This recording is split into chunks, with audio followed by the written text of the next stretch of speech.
Hello, everyone, and welcome to today's webinar. It's called Budgeting with Confidence, as you know. So my name's Beth Pierson, and I'm a commercial account manager with Grace Hill, Kingsley Surveys. And today, we have a couple of housekeeping items I just want to walk through just to kind of get everybody on the same page. So before we get started, tell you first, this webinar is being recorded. And so it will be shared with you and any other registered attendees later this week. As an attendee, you're going to be in listen only mode. So this will help with, outside noises, babies crying, dogs barking, all that sort of thing. And then if you have any questions, go ahead and put those in the Q&A box. You'll see that next to your chat. There's a little Q&A box, and you can put that in there so that we can answer those questions at the end when we have a Q&A. And then also would really like you guys to engage with conversations so we can really include you in the conversation. So also, if you have any technical issues or need any assistance, just message the virtual classroom, which is one of the people in the chat. And my colleague, Stephanie Anderson, will be happy to help. Okay, so let me go ahead and get started by introducing our panelists. Today we have Tracey Hagadorn, and she is with LBA Realty, LBA Logistics. She's Vice President of Operations and recent promotion. Can I say that, Tracey? Very exciting. So Tracey oversees a diverse portfolio of assets, including, and you'll get to see this in the slideshow here later, but it's LBA's mothership called Park Place in Irvine, California. Tracey has over 22 years of commercial real estate experience. Her expertise is in strategic planning, operations, tenant retention, employee development, budgeting, and due diligence, all the good stuff you need. She's also a certified lead green associate, and that I think is what she loves the most. Her passion for sustainability initiatives has helped her earn numerous awards at ESG related awards at LBA. So thank you, Tracey, for joining us. Thank you. And then we also have Jake Smith. He's Vice President, Director of Operations for Transwestern. And Jake, it might happen. My son's name is Jack, so that will happen on occasion. Jake is part of the National Asset Services Leadership Team. And that, you know what? Here we are. Maybe I should do that. Sorry about that. Jake is part of the National Asset Services Leadership Team, and it focuses on developing strategic initiatives, and he implements best practices consistently across the platform. He's been in the commercial real estate industry for 15 years, and he has also led national accounts, served on Cushman and Wakefield's Emerging Leaders Committee, and also has held leadership positions on the St. Louis Institute of Real Estate Management, as we know, IREM. And then he also holds a CPM designation through IREM. And I, again, am Beth Pierson. I've been in commercial real estate for over 15 years, and I've been with Grace Hill for about a little over 3 years. And I work with I'm a commercial account manager working with mostly the policy partner and Kingsley survey clients. So let's go ahead into, I want to do a couple icebreakers to have a little fun here. And Jake and Tracey don't really know what I'm going to be asking yet. So a few questions I want to ask. The first question I want to ask, and Jake, why don't you go ahead and start? What is your favorite emoji to use?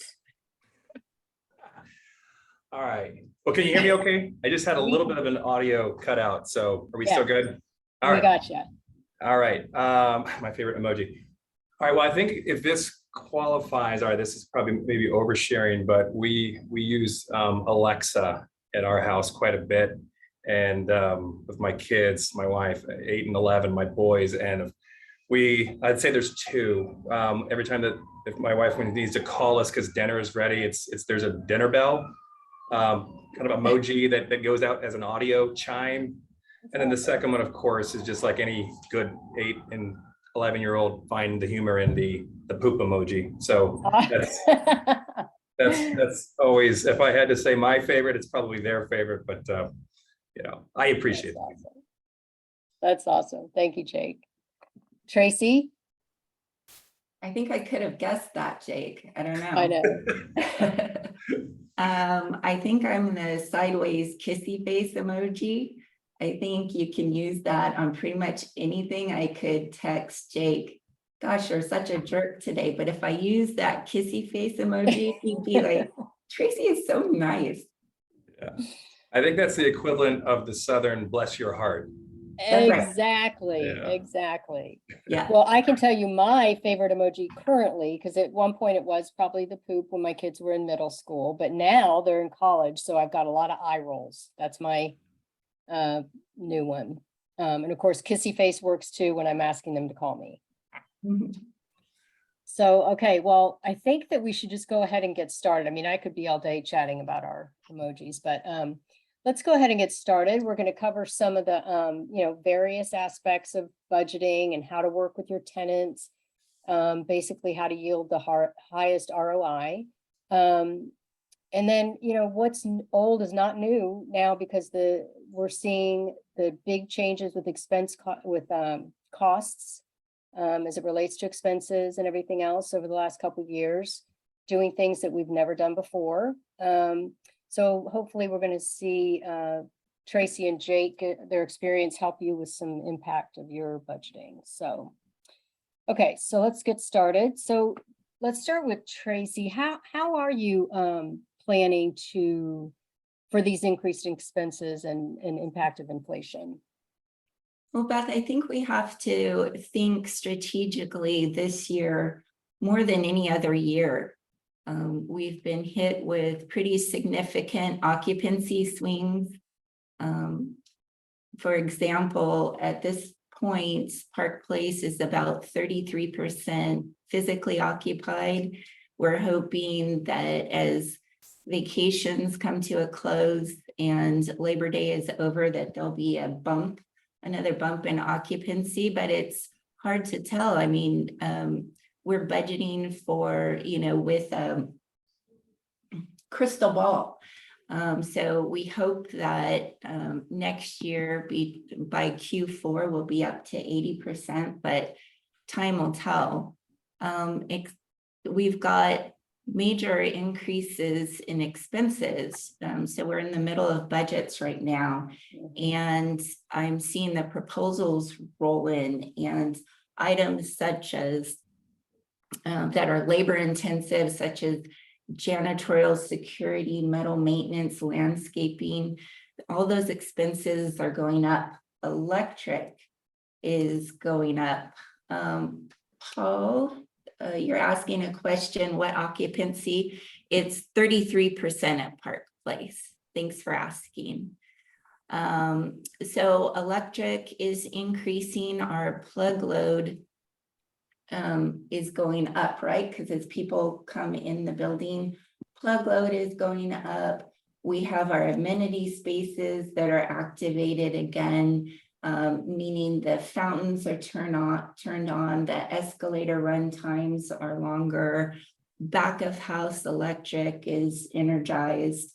So all those combined are increasing expenses, of course, janitorial supplies, but really the main and most critical expense increase is going to be those capital big project dollars that we all budget for every year. They're going to make a significant impact. I'll give you an example. We need to replace a parking structure generator, and we signed a contract in November of 2021. And we're not going to receive that generator until Q1 2023. So lesson there is, maybe if you're looking at a 10-year projection, you're signing contracts today for projects that you're going to be kicking off in 2024. So I guess the point is just being really strategic. If you're going out to bid, focus on those one-time non-recurring costs, and maybe with vendors who you're not used to working with or you don't have those solid relationships with. And then if you have any unbudgeted, non-urgent repairs that have come down the pike, consider bumping that up to 2022 if you can. Just knowing that 2023, your expenses are going to bump right up. So it might help you normalize expenses year over year. That's great information. Thank you, Tracy. Jake, what do you have to add to that? Well, I think Tracy touched on a lot of good ones there, and we're kind of taking it from a different approach. So in my role, a lot of what I'm doing is providing national services or national support to our teams on the ground. And one of the things that we're trying to focus on is negotiating with some of our national providers, national service providers, to be able to aggregate our spend across the country and be able to leverage that to lock in long-term rates. There's, the negotiation kind of, it is a give and a take. It's certainly in our industry, and like many's, is impacted in the services industry so much by the labor challenges with getting people hired. And so, I can highlight kind of a more of a specific example here with our elevators is a good example of ones where we've really targeted this as a focus to try to tackle at a national level. I'm fully convinced that there's some kind of a collusion going on with all the majors, because it's very difficult to kind of sign favorable terms. But we're trying to balance the locking in these long-term rates with what are the individual needs of the properties that are already on the contract, and how does this impact the budgets, as we kind of measure that, that length of term.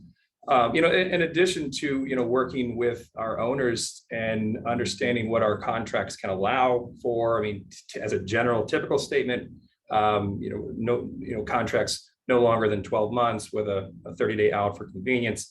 It's increasingly difficult to get that with some of these national providers because of the investment of costs that they have in, and they have to defer that over time. So, I think that's where we can kind of leverage our national platform to help with that. Tracy mentioned electric. We're here in Texas, we're seeing, obviously with being one of the largest deregulated markets, partnering with, an energy broker, a specialist in this space of, understanding kind of where things are going. Just even the impact geopolitically around the world and what that does to the rates and the prices. Staying out in front of that and just doing your best to manage that budget, but also looking out into the future and partnering with these experts so you can lock those in. So I think that those are, some of the big ones, in addition to what Tracy had mentioned. Interesting. Yeah. And like I mentioned before to you, Jake, we're feeling that pain being in Texas, that as just a regular person, not even a company. We're all dealing with these cost increases. So. We are. And one more thing to add on that, Beth, I think that, at the beginning of the pandemic, a few years ago, many folks that may not have heard the term, force majeure was a term that a lot of people, probably the Google searches on force majeure that happened probably 2.5 years ago was a lot more. And I think that kind of in the same vein, we're now starting to look at other clauses in these contracts like CPI and getting caps on increases year over. And CPI is never, it's never a problem until it's a problem. And we're seeing this right now. I think that a lot of us, anybody that's watching the news or filling your gas tank or, buying groceries are seeing, we're the last year, we're seeing, almost double-digit inflation numbers when we're traditionally seeing that in the, 1 and 2 target range there. So, that's presenting additional challenges and additional focus as we're thinking about budgeting and contracting, is to lock in some kind of a cap on year-over-year expenses. Mm-hmm. And yeah, that actually is an additional thing the tenants are thinking about, those that have the increases in their leases that are tied to CPI. So yeah, they're starting to sweat that for sure. Exactly. Okay, let's move on here a little bit. So Not happening here. There we go. Okay, so let me just talk a little bit about what we're seeing on the Kingsley survey side. So this is one of the questions that our office tenants are asked. They said, the question is, please indicate any of the following that require attention from management. And as you can see, these are all items that are going to affect the budget. So if you have to go and fix all these heating and AC, I mean, that's 27%. That's a pretty strong number for that, that particular maintenance item. So how are you using these, Tracey, to help you in that plan, in your planning? Yeah, great question, Beth. I think hopefully everybody meets with their engineering team at the beginning of each budget season to get their wish list of items that they'd like to see be included in the next year. We start our budget season in July, and so usually come February or March, I'm starting to ping our engineers about getting proposals and thinking about what they might want to do. HVAC always comes up. It's a big, there we go. It's a big dollar item. There's always some combination of chillers, VAVs, adding DDC, coil replacements, that sort of thing. So, but HVAC is important, right? It's tenant comfort. And you're not going to get good Kingsley scores if your tenants aren't comfortable, whether that's the corner office or the person sitting right in front of them. Right. So let's see, someone is asking when you start your budgeting process. So for me, it's July. Anyway, so I think that if a hot tip would be taking a slide like this one, Beth, when you go into your budget presentation and present it to your JV partners or the principals of your company and saying, hey, you know, it's really critical. We're receiving, you know, also your comments in the Kingsley surveys. If you're getting complaints from your tenants, hey, it's too hot in the summer or whatever it is, and utilize that backup to support incurring some of the costs associated with HVAC. Absolutely. Jake, do you have anything to add to this, or? Yeah, well, it's, I mean, we're seeing the screen here, we see just like, it's not shocking to see what are the drivers here and what the tenants think about and what is important to them.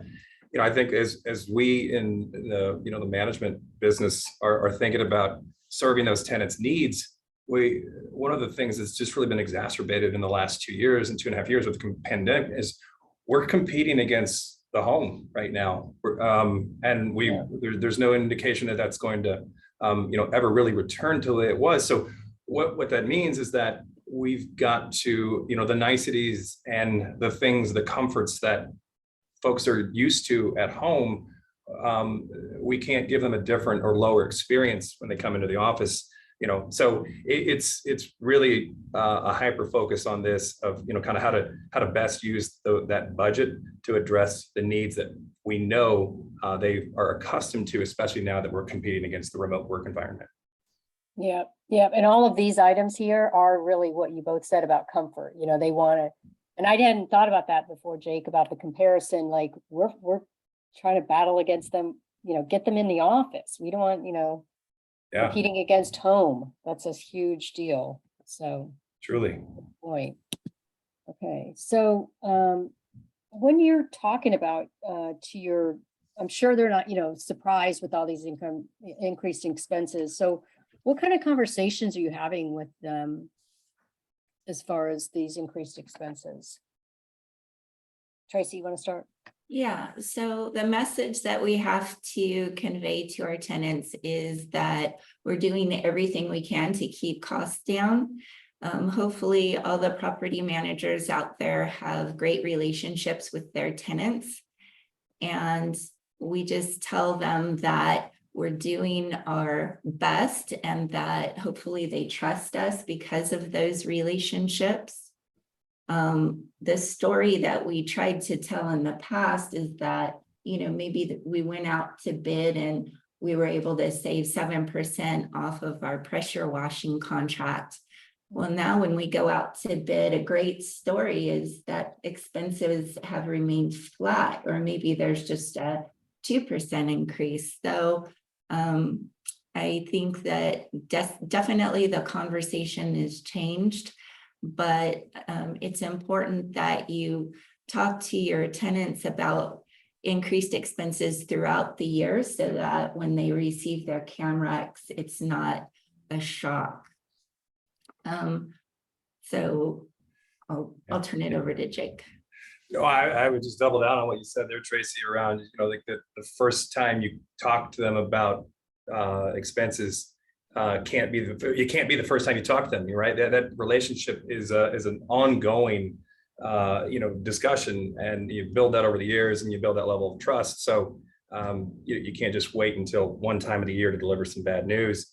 I think that it helps that, it's kind of a little bit of a silver lining, if you want to think of it this way, is that this is not, these increases and are not limited to just the building expenses, that we're experiencing this in our lives, right? You turn on the news, you go, like I said before, you go to the gas station, you go to the grocery store. So it shouldn't be as much of a shock to them that the concept of increasing expenses is there.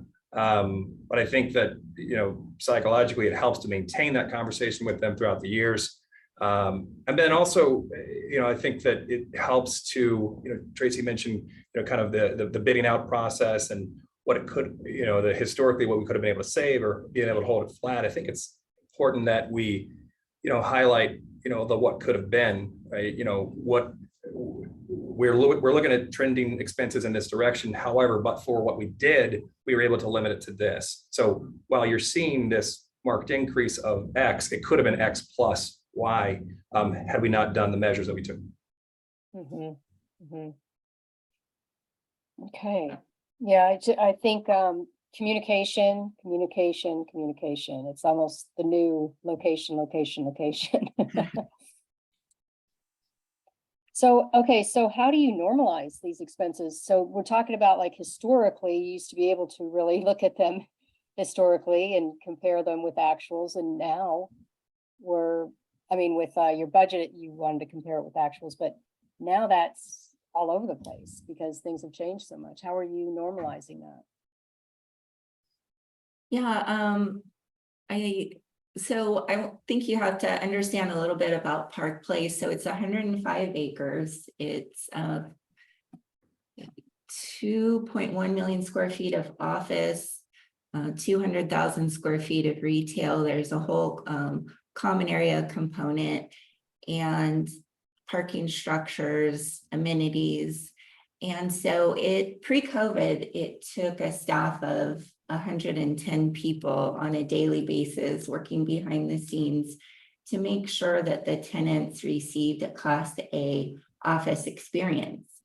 During COVID, it dropped to about 80 employees or so, sometimes less. And so, for example, if a tenant had their base year set in 2021, then those expenses would be erroneously low. So we need to gross up the base year to normalize it back to pre-pandemic levels to be fair to them. Conversely, for say a 2019 base year tenant, they were loving us in 2021, right? Because they all got these gorgeous refunds and life is good. But then come 2022 CAMREX, those expenses would be significantly greater. So going back to Jake's point, it's important to say, here's your refund. However, if it weren't for COVID, it would have been X. Do you have any examples of how any specific examples about somebody getting a refund and now what's happening with that same tenant? Maybe they're not going to get one. What is their reaction? How's that look? Yeah, our largest tenants tenant received a significant refund. We end up doing our Camrex in March and April. So a couple months back, they got a very large refund. And like I said, they're thrilled. We went back to normal staffing levels in May of this year. So they will probably get a refund when we do Camrex for 2022, but then come 2023, it's going to be back to normal. So yeah, like we've been talking about, just having the conversations in monthly meetings and tracking where we are year to date, so they understand that it's not going to be like it was a couple months back. Yeah. And hoping that the memories aren't too short. Right. Back to when that decimal point was on the other side, you know. That's right. Right. Yeah. Good point. No, I would say, you know, Tracey highlighted a good example around 2021 being a year of you know, lower budget. Of course, that always offers up challenges with that being a year that, you know, a base year for a new tenant. And, you know, Tracey mentioned, sorry, the phone's ringing here. Tracey mentioned the tenants. I'm sorry, I just got a phone call right in the middle. So I have this on Do Not Disturb. We can edit that part out.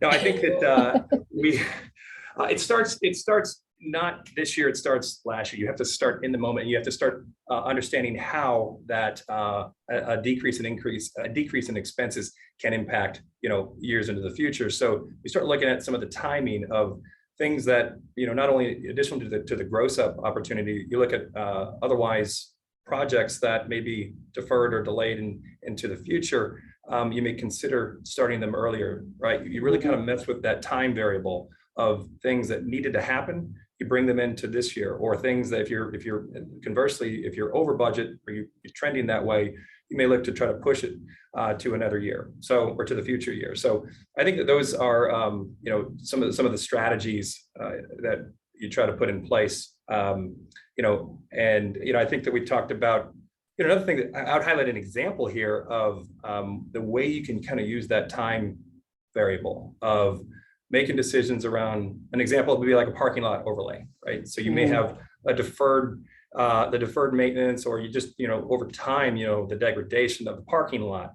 Well, you can make a decision right now around, well, do I just do a seal coat, you know, a seal coat and seal it, or do I want to do a full overlay, full replacement? And, you know, that really kind of plays into, you got to know kind of just the difference between a capital item and an operating expense and how that has to be treated, you know, from an accounting perspective. So I think that's another one of the challenges, but also a tool that you can use to kind of help give you some more flexibility. Absolutely. All good points. Thank you for that. Okay, let's get on to what strategies are you using when you're amortizing your capital expenses? And Tracey, I'm going to start with you, and I'm going to just jump over this next slide, and everybody be ready to gasp because this is beautiful. This is the park that Tracey is so very proud of, as she should be. So talk to you, how are you taking something like this?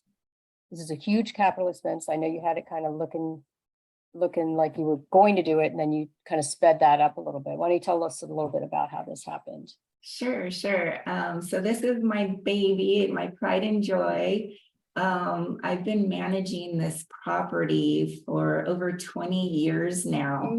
And yes, Paul, you are correct. That used to be the Fleur Daniel campus. It was built for Fleur Daniel in the 70s. And then it was converted to a multi-tenant mixed-use office. So we have many large tenants in the buildings here. We have Western Digital, Providence, St. Joe's. I'm a high school grad, show it all the time. Oh yeah. Everybody knows this campus, Paul. It's iconic in Irvine. So Western Digital. Ingram Micro is our portfolio's largest tenant. Providence St. Joe's, Travelers Insurance, they all call Park Place home.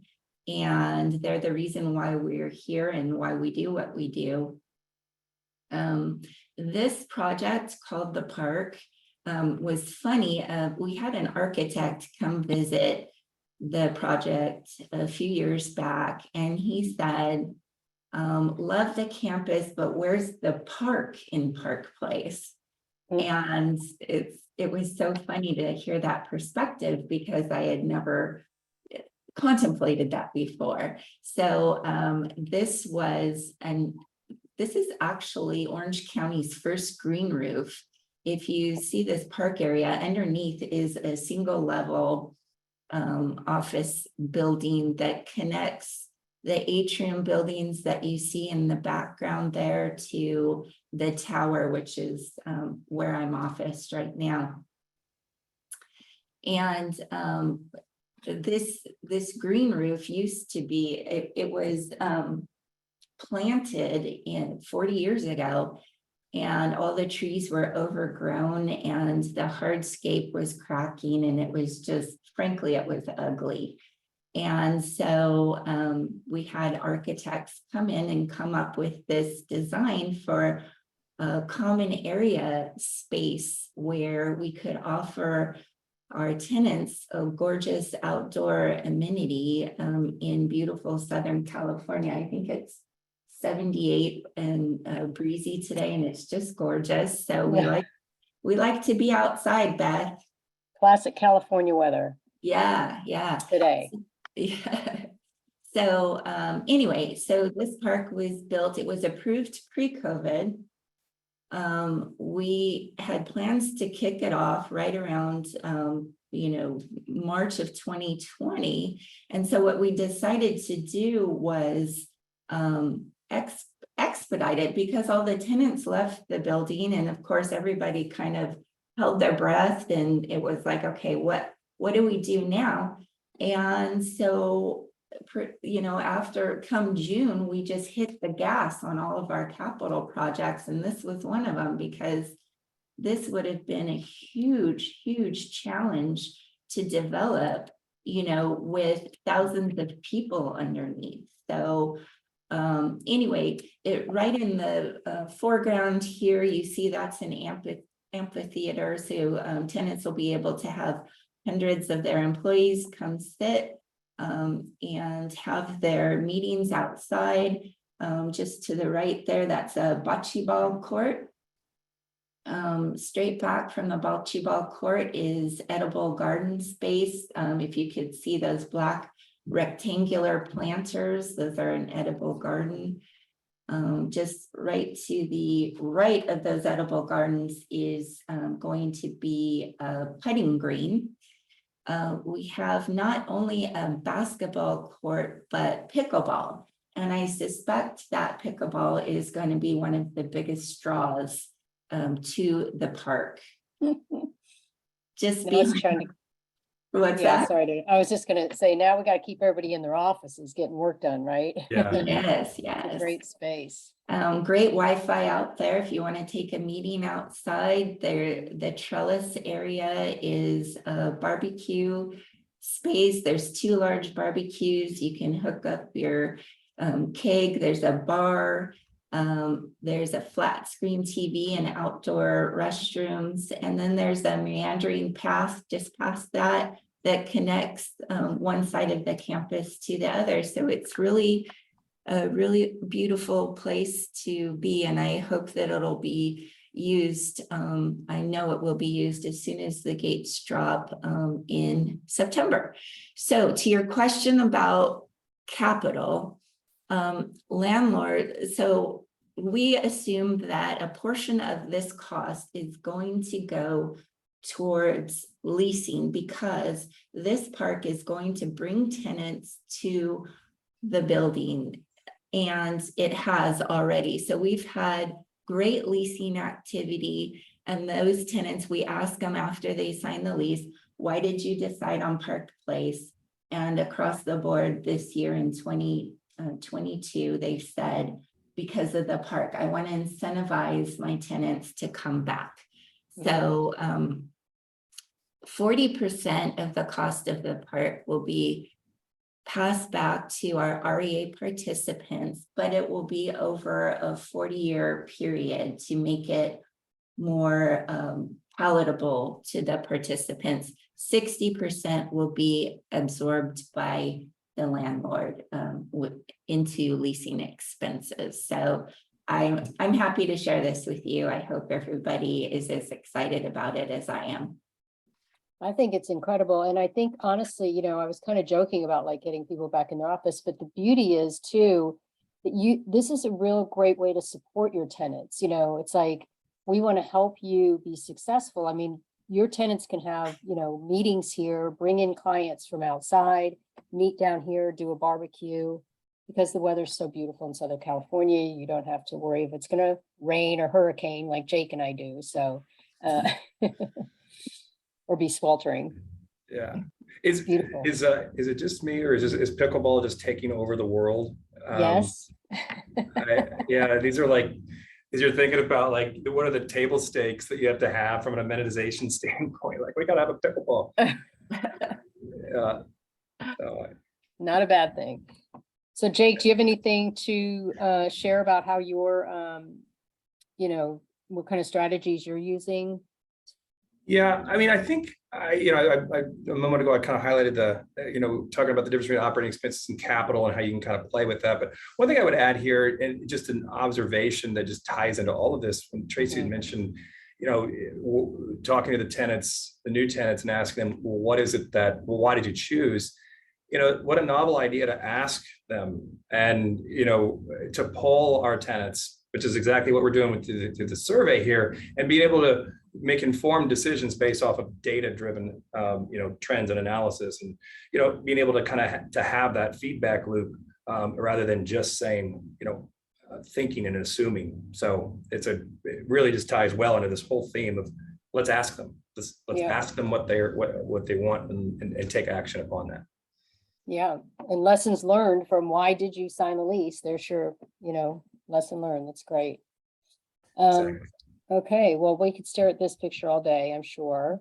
To our next slide, let's talk a little bit about ESG, your favorite thing, Tracey, besides the park.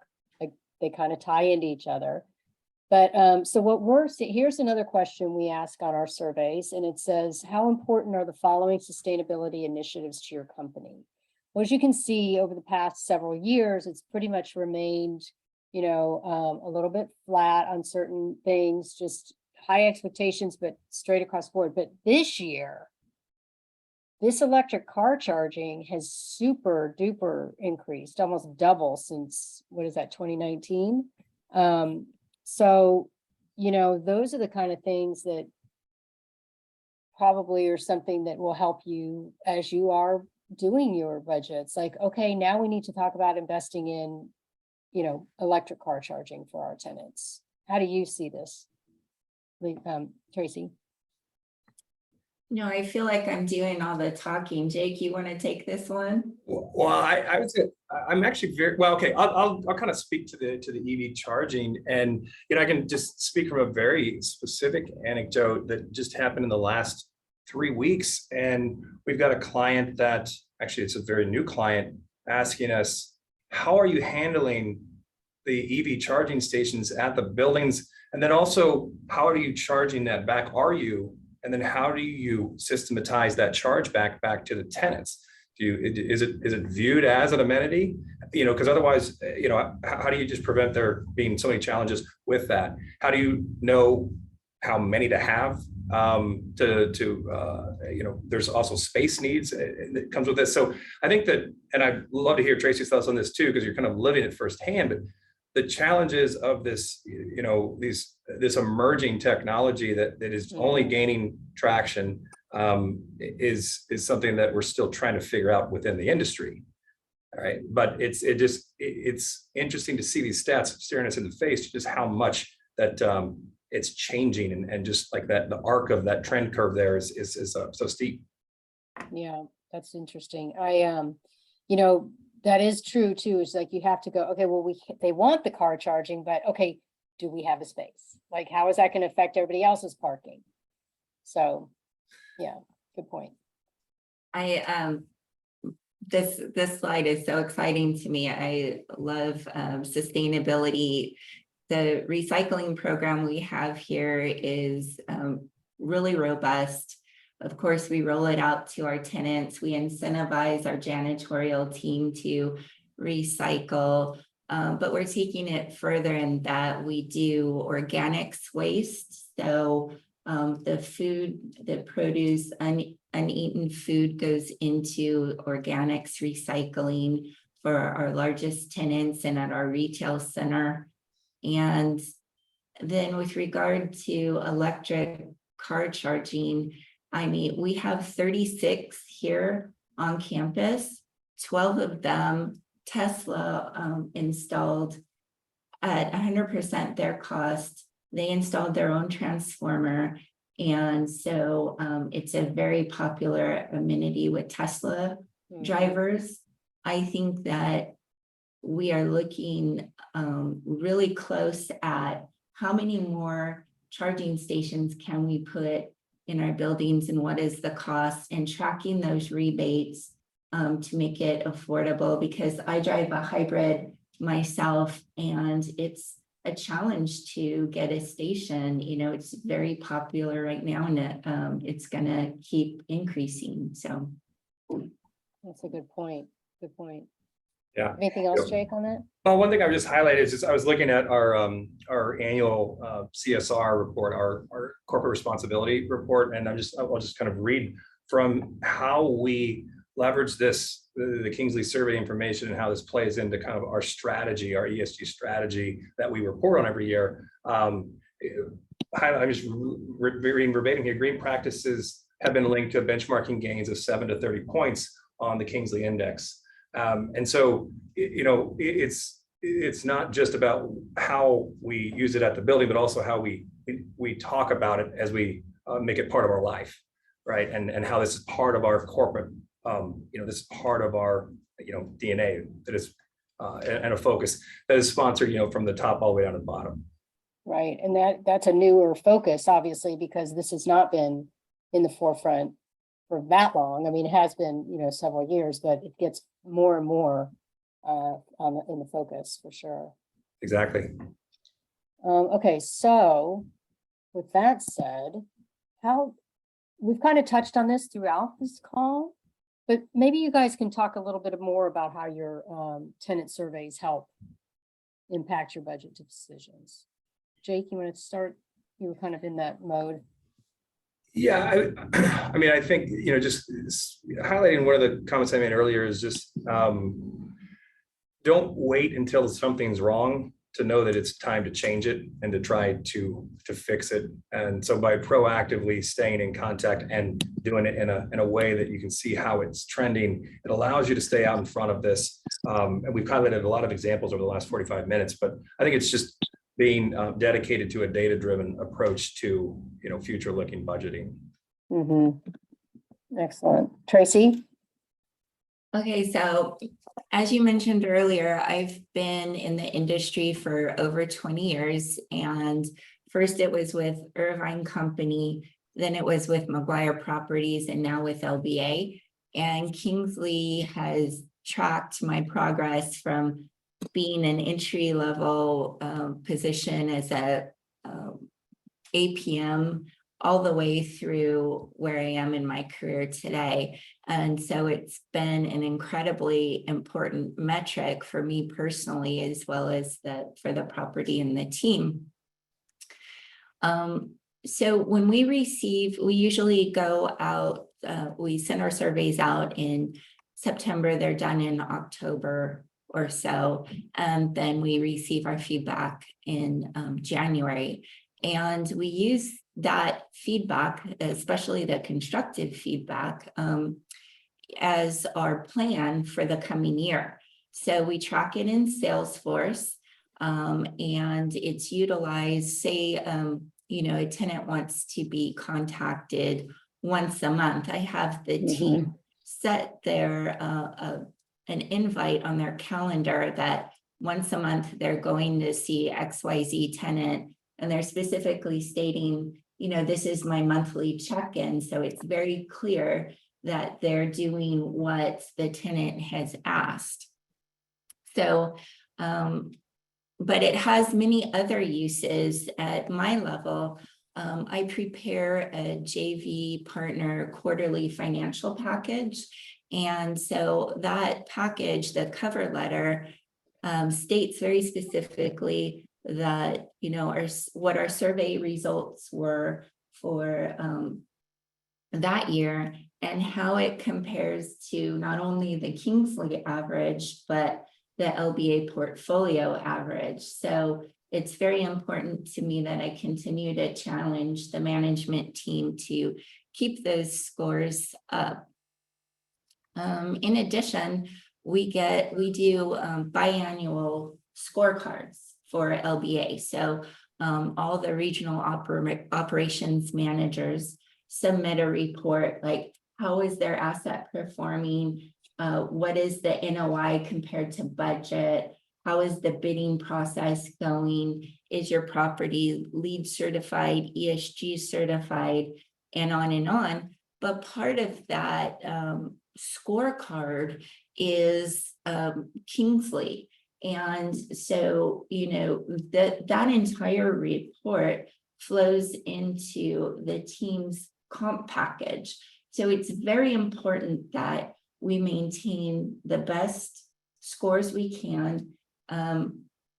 Sometimes, you know, things will happen where the tenants forget, you know, they don't know the difference, or, you know, maybe they switch the 1-star from the 5-star, or, you know, there's a cranky tenant who says, I never see my manager, but when in fact they certainly do see the manager, that sort of thing. You get those, but, you know, it's important that the managers go to their supervisors and say, hey, I'm having a challenge with this tenant.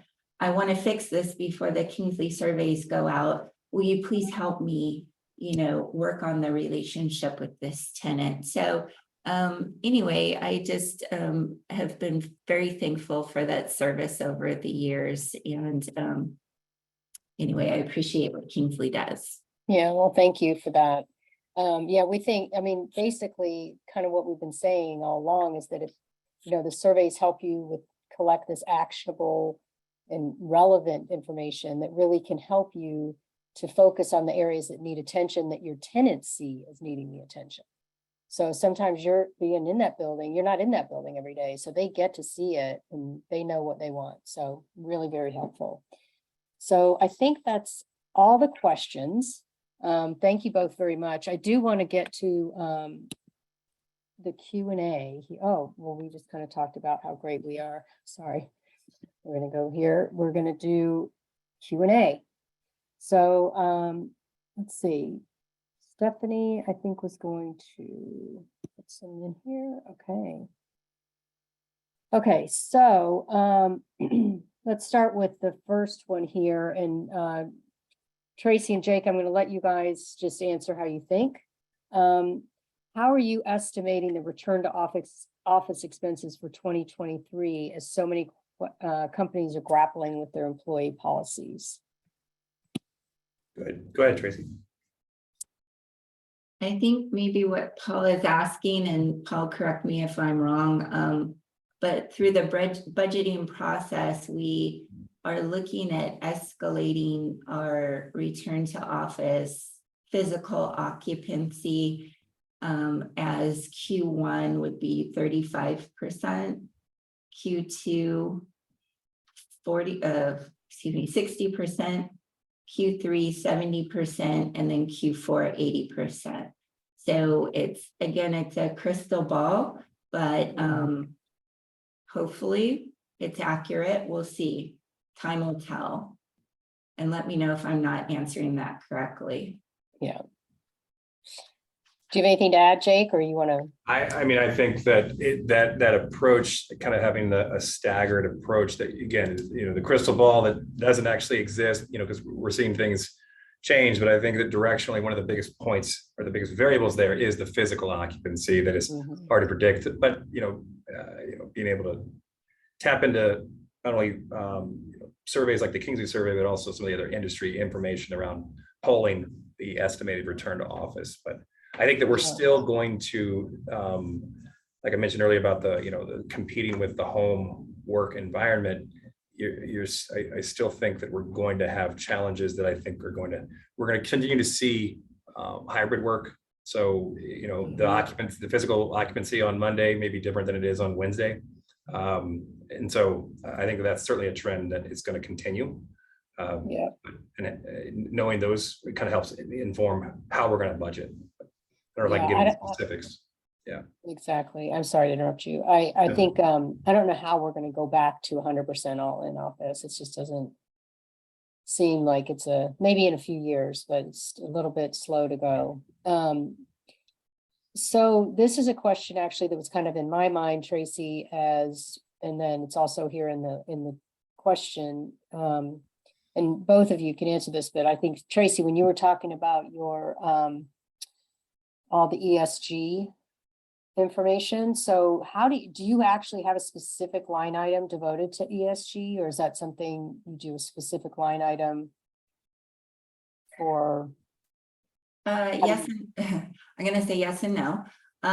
So there is a line item that follows electric, for example. Let me start by saying we have 2 very large battery storage systems at Park Place. In fact, when the stem battery storage was installed at Park Place 1, it was the largest indoor battery storage system on the West Coast. It's huge. Mhm. And so, but there's a fee associated with that. There's an offset, right? But there's also a fee. So there's the electric line item, and then underneath it, there's a STEM line item. And so that cost is there, but the theory is that there's utility savings associated with it, which is tracked and proven as well. So Yeah. Interesting. Okay. Did you have anything to add to that, Jake? I do have another question that you might. Yeah, no, I think I could probably listen for hours to Tracy and her passion for ESG. But no, which I share. Right. thanks, Jake. Okay, so let me ask you this one, Jake, what trends are you seeing with the tenants' preferences on building amenities? And how does that impact the budgeting process? So, well, I think that we've touched on a lot of the amenities and some of the trends that we're seeing here with certainly with the ESG and EV charging stations. And I would say that one of the other things that I want to touch on here is just knowing how to integrate technology into the, how do you measure it? How do you integrate technology into the built environment in such a way that we can take that data and create actionable insights at the building level?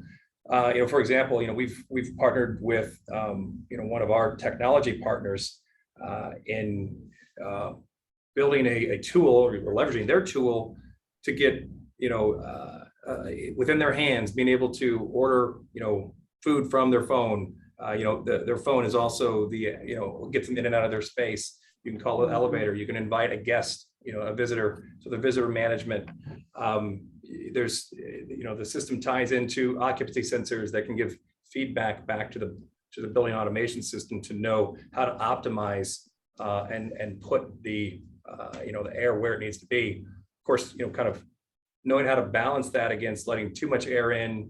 We're living in this world now where you got to, with IAQ, with indoor air quality, knowing how much to let in, but also, balancing that with, not just completely killing the electric bill here. So I think that in short, I would say that, knowing how to partner with the right technology partners, and this becomes more and more of a part of our lives in our commercial real estate industry, to be able to take that data and know how are people actually utilizing these amenities, and are we getting the return out of it that we thought, right? How do we measure the usage of the fitness centers, well, you can track occupancy, you can track the access badges, and then that can help, know where we need to weaponize that in the future or budget for the future. So Right. it's another one of my passions on the technology side here too. So there's a lot that we're seeing that's evolving in this industry as well. But it's kind of a slow adoption, but it's turning. Yeah, absolutely. I feel like in the last, since the pandemic, people have started, well, okay, we've had some of this technology along the way, but now people are really starting to rely on it. So, in a different way than they did before. So getting used to it, okay, so we have a couple more questions I think we might have time for.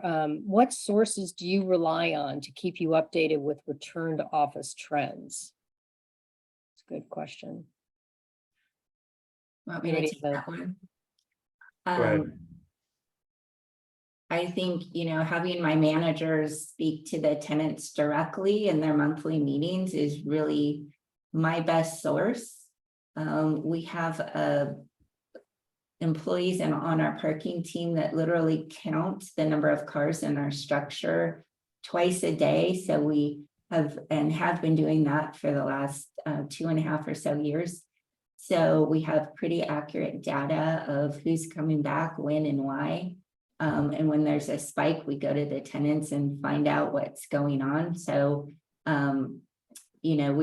we want to, it affects a lot. The amenities are greatly affected. The tenants,